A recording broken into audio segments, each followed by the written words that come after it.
Because Janet had a bit of a touch-phobic episode last night. Now, touch phobia, for those of you who don't know, is a phrase coined by psychologists to describe our awkward unease when it comes to touch. You know, people invading your space a bit. So, Janet, come on, tell us what happened. Tell Auntie Ruth. Well, I am a bit phobic about being touched unexpectedly. And it's without me initiating it. And sometimes, by the way, anyone shopping, don't come up to me in the supermarket and touch me on the elbow because it's... Really that bad? Yeah. Anyway, I went to the pictures the other day. Went to the cinema on Saturday afternoon, and the cinema was half empty. And I went by myself, and I was really looking forward to seeing this really weird film by myself. So I sat at the back, and then I noticed that my seat was a little bit noisy with air conditioning. So I moved to 3 empty rows, right? I missed the middle of one of them. Nobody anywhere near me. I settled down. I thought, this is fantastic. In the whole cinema, then I heard this noise. Someone comes up. They're coming into my space. And they're right next to me. And then they leaned over and said, hello.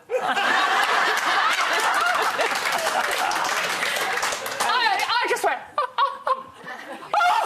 can't stand it. And I had to move 4 seats away. Well, I'm never going to the cinema with her again. You're only being friendly, weren't you? I only went twice for a salt and vinegar peanut. I do think it's funny, though. You often go, when you go out to have something to eat, and you'll see the restaurants, you know, half of it's empty and everybody's clustered in one corner.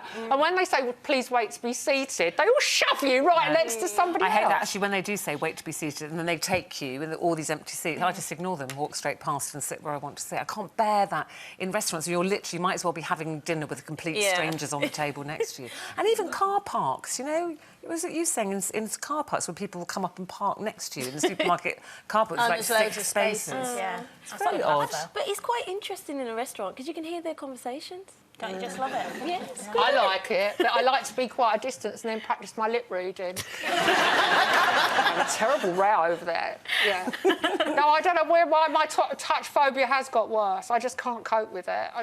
Look, I'm even shuffling my papers as I'm a little bit nervous talking about it. I do think you have to kind of read people's body language because I'm the type of person, even when I first meet someone, I'll give them a hug.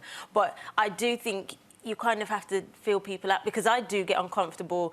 For instance, if someone kind of touches me, especially men, like, you know, hi, and it's just kind of like... Makes you uncomfortable? Yeah. Oh, my God, I love it.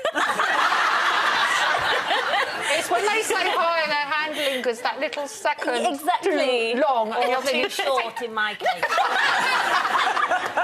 You're hoping it's George Clooney. Yeah. There must be a word for... George Smith, I don't care. There must be a word for if you're not touch-phobic, mustn't there? Nymphomaniac. There is, but I'm probably not allowed to say it. Desperate, they said to me in my ear. There is this trend now where people do feel the need to, like, hug you and kiss you. I mean, it's all happened in the last 10 years, hasn't it? Yeah. 10 years ago, when you met people, you shook hands. And when your son's band was on the other day, they went to give me a hug, and I just went out with my hand for a handshake, and they looked at me as if I was from Mars. Yeah. Oh, when I saw them, it was... I had so many... So there were, like, 4 of them, and it was kind of that whole thing, oh, do we do 2? Do we do 1? And it was... all bumping noses. Well, I just did a big group hug. You just hugged them all.